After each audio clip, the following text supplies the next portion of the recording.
السلام عليكم خيارة شرفت له إن شاء الله وحان وحير إذين فاهي دونا دتكينا عصب وين سؤالها هذا سوي ديسين أو وحمل لها كريبتو سيدا ولا لهم مركا وحان ربنا نسيب واضحية إن أنا يسيد ولا لهم سيدا إنه شرحين وما ما شاء الله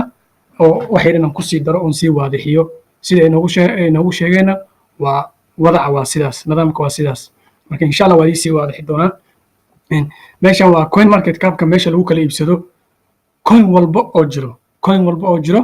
waa meesha lagu kala iibsado wax walba coin ha noqoto meesha oo ku riyoonay one coin inuu soo galana meeshan ahayd ilaa haddana wuu soo geli waayo one coin barnaamijkiisa marka aan ka hadli doonaa laakiin hadda cryptoga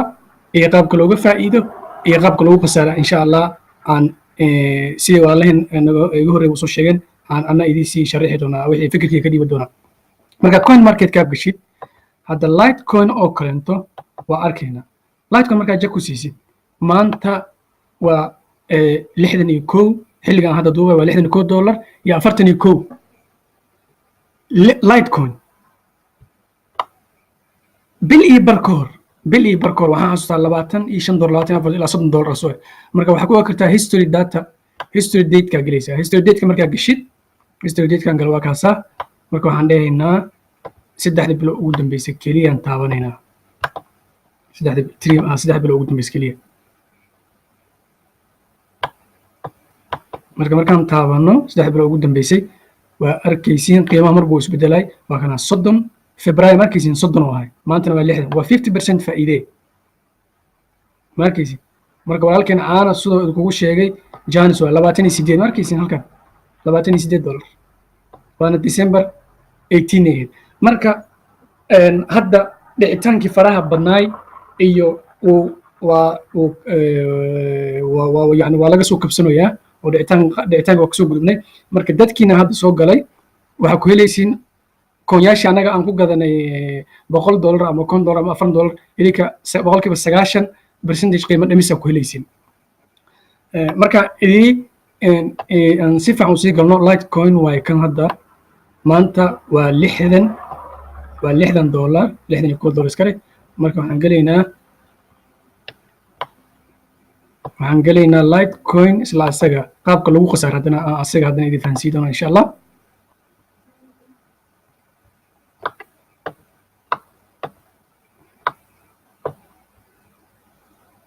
waxaan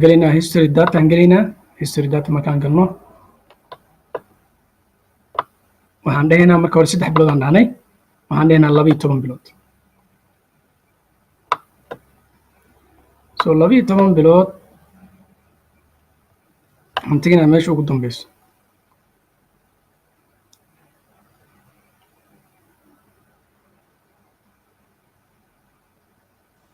marka May 2018 ninka gatay halkii coin wuxuu ku gatay $165 iyo $19 macnaheedu waxa waaye almost 150% oo lumiyay almost $100 oo lumiyay laakiin ninkii gatay qofkii gatay xilligan qofkii gatay December qofkii gatay waa arkaysiin 2018 faa'iido jooga xilligan marka intaas waxay ahayd qaabka looga faa'iido iyo qaabka loogu khasaaro marka dadkiina cusub waxa oo aadka idinku muhiimsan oo shayga ugu muhiimsan oo sayidba soo sheegay inaa baratina muhiime qaabka loo iibsado iyo qaabka walletka la isku kala dirayo mar haddaa fahantid qaabka la isku kala dirayo kadib haddana waxaa ku xigay stepka labaad inaa fahantid coinka aad adiga lacagtaada gelinaysid marka coin aad lacagtaada gelinaysid aniga commission markaa helay sayidna commission markaa helay aanana commission markaa helay qof kasta oo groupkan ku jira commission markaa helay haddii la khasaarna adaa khasaartay haddii la faa'iidana adaa faa'iiday lacagtaadana qof ma ku maamulo so shayga aad gadanaysa inaad iska fiirisid markaad iska fiirisid shayga aad gadanaysid waxaa ku xigo stageka saddexaad shayga markaas aad ku qanacsantahay inaad gadatid gadashada haddana waxaa ku sii xigo inaad laba qayb u kala saartid 3 qayb u kala saartid qaybna markaa $300 haysataa dhaba $100 markaa meel gelisid 6 bilood ilaa iyo sanad inaad sugi kartid $100 boqolka kalento meel kale gelisid inaa iyada bil ilaa 2 bilood boqolka soo harane haddaa rabto inaad trading ku baratid ama ku faa'iidid ama ku khasaartid qaabka trading loo sameeyo baratidna boqolkaas ku baratid oo aad lacagta gelinaysid saddex qayb kala qaadid oo aysan noqonin hal meel 300 inaad wada gelin haddaad rabto inaadan trading waxba samaynin lacagtaada 4 ilaa 5 coin $100 $10 u kala qaybi si hal meel haddii aad ugu khasaarto